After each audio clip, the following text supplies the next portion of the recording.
Willkommen zu Frequent Traveler TV, heute wieder mit einer frisch gepressten Sendung. Themen, die ich für euch vorbereitet habe, sind 321 XLR weckt nicht nur bei Fluggesellschaften Fantasien, sondern auch bei Flughäfen. Berlin hat sich mal angeschaut, was man damit erreichen könnte. Des Weiteren Austrian Airlines neue Ziele 2026 im Sommer, interessant.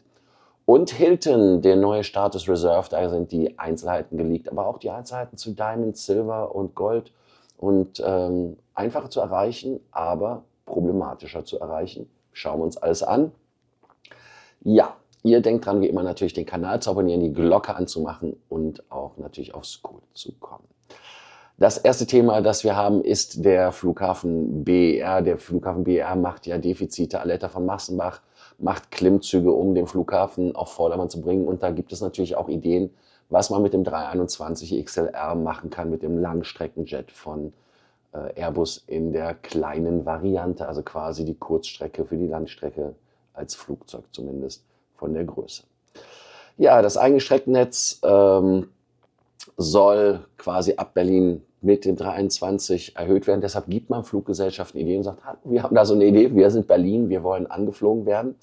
Und deshalb gibt es ein Streckenberechnungsteam, das arbeitet aktiv an Markterkundung.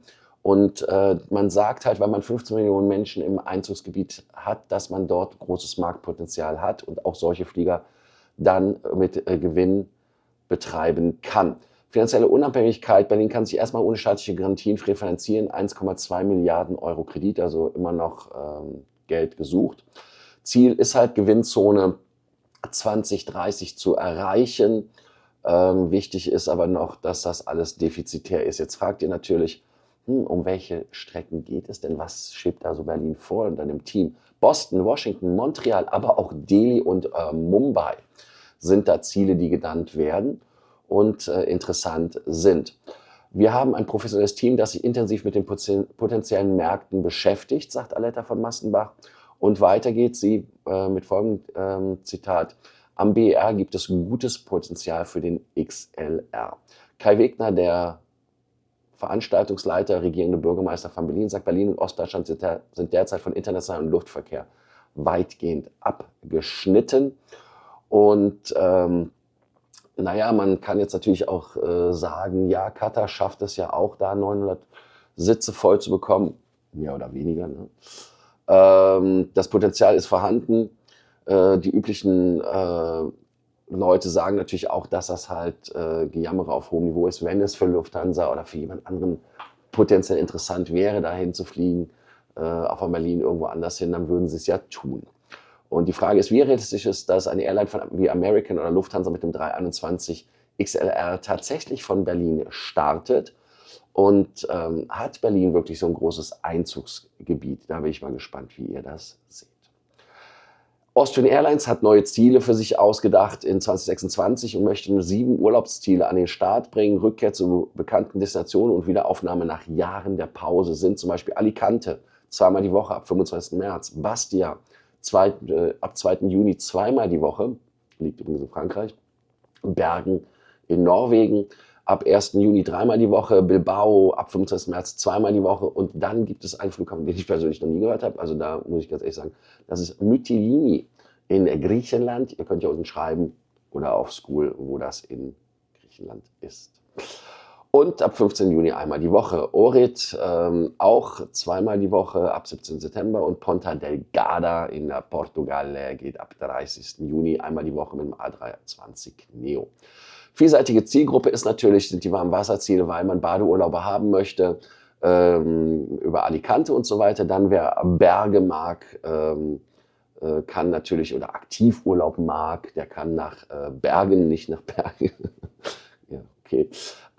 Und dann gibt es exotischere Ziele, natürlich mit den Azoren und so weiter, also da auch interessant. Und es sollen halt auch auf dem Ponta Delgada der 320 Neo fliegen.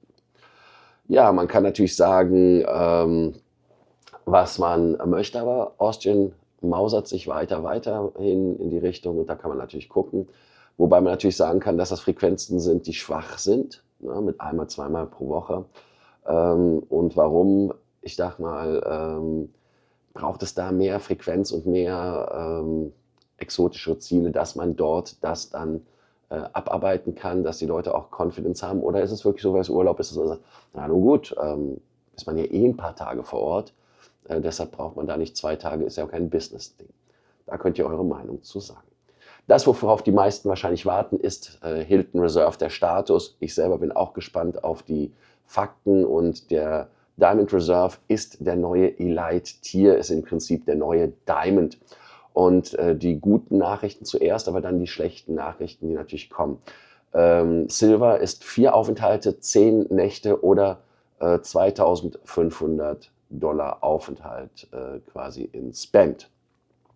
Gold 15 Aufenthalte oder dann 6.000 in Spend oder 25 Nächte. Diamond mit 25 Nächten, 50 Nächten und $11.500 in Spend. Das sind 17% weniger Nächte. Übrigens, Gold braucht man nur noch 38% weniger Nächte. Der Diamond Reserve braucht 40 Stays, 80 Nächte, also oder, aber $18.000 in Spend. Und das ist halt wirklich der Kasus Knaxus.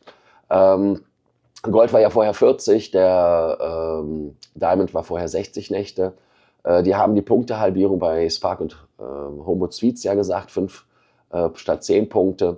Aber es gibt noch weitere gute Sachen, bevor wir auf den Spend nochmal eingehen. Upgrade bis zu 1, 2 Schlafzimmer-Suite bei Buchung konfirmierbar bis zu 7 Nächte. Einmal Achievement Diamond Reserve, optional ein zweites Mal bei 120 Nächten. Heißt also, man bekommt einmal, wenn man die 80 Nächte hat, bekommt man diesen Suite Upgrade, Confirmable Upgrade Voucher, CUR nennt sich das. Und wenn man 120 Nächten ist, dann kann man ausholen, ob man 30.000 Punkte nimmt oder den Status. Ja, die Rollover Nights werden noch einmal berücksichtigt in 2025. Danach sind sie Geschichte.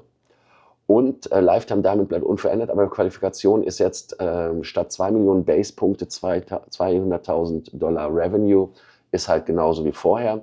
Der neue Diamond Reserve Level macht den Status natürlich attraktiver, aber auch schlechter. Warum? Weil man ja auch in den Club jetzt reinkommt. Das heißt, es gibt in einigen Hotels Clubs, die aber nicht Club heißen, deshalb kommt man da nicht rein. Und ist natürlich eine Einladung für Leute und für Hotels in dem Falle, den Status Leuten zu sagen, ab Gold, nee, ist nicht, Entschuldigung, ja, Gold sowieso, Diamond ist nicht, und den Lifetime Diamonds, er kommt nicht in die Lounge rein. Das ist natürlich ein Riesenthema. Auch die, die Milestone Rewards sind nicht mehr 360 Tage, sondern 180 Tage im Kalenderjahr. Und man kann jetzt auch sagen, dass natürlich der Lifetime-Status abgewertet worden ist, weil er damit nicht in die Lounge kommt. Aber wenn wir uns mal wirklich angucken, die neuen Sachen, sie nennen das halt Access to Hilton Premium Clubs. Also das ist halt diese Geschichte. Und Confirmable Upgrade Rewards. Garantiert 4 p.m. Late Checkout, den wollte ich auch erwähnen, weil das ist etwas, was eigentlich bei anderen Marken schon vorher drin ist. Würde also ab Diamond schon passen, dass man 4 Uhr Late Checkout hat, machen sie nicht. Und man hat einen Exclusive Customer Support.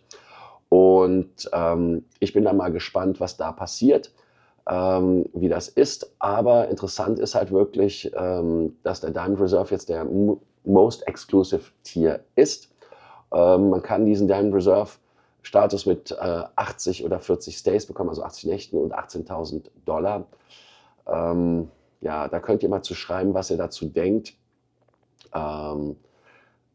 Ob ihr das gut findet oder nicht, weil ich denke mal, am Ende des Tages ist es natürlich schon so, dass man hier ehrlicherweise sagen muss, dass das ein Mittel ist, um die Leute mehr an Hilton zu binden. Und ich muss ganz ehrlich sagen, 4 p.m. Checkout war ein Thema, was mir bei Hilton wirklich gefehlt hat. Mir fehlt aber auch die Konsistenz bei Hilton, muss ich ehrlicherweise sagen. Und das Frühstücksbenefit, das sollte auch reingeschrieben werden. Heißt also auch nicht wieder wie wie in den USA hier üblich, dass man dann irgend so ein merkwürdiges Frühstück bekommt. Wo haben wir es hier? Zum Beispiel Complimentary Continental Breakfast or Daily Food and Beverage Credit. Und das ist halt das Problem, dass es trotzdem nur diesen Credit gibt. Ist halt ein Problem in meinen Augen. Also da sollte man ehrlicherweise sagen, das macht keinen Sinn. Ja, die Frage des Tages, macht der neue Diamond Reserve Level den Hilton Club attraktiver oder nicht? Da sagt ihr, ja, das ist cool. Oder nur teurer. Wie fair ist das für bestehende Lifetime Diamonds? Ist das überhaupt ein Thema für euch? Ich persönlich, auch wenn ich Lifetime-Status bei gewissen Hotels habe, Ich rechne immer damit mit Devaluierung und auch immer damit, dass das da halt wirklich dann nicht mehr honoriert wird oder in einer Art und Weise zu den Freuden führt, die man erwartet hat. Also da bin ich mal gespannt, wie ihr das Ganze seht und was ihr dazu sagt. Ich freue mich, wenn ihr bei der nächsten Sendung wieder dabei seid. Und die Fragen des Tages natürlich. Einmal die erste Frage des Tages. Seht ihr Berlin so als Potenzial, wie es Aletta von Massenbach seht, und natürlich auch den Hilton Reserve Stadt. Wie seht ihr ihn, beziehungsweise wie seht ihr in Bezug auf Thailand? Also abonnieren, Glocke, Like und so weiter. Bis zur nächsten Sendung. Ich freue mich. Ciao, ciao.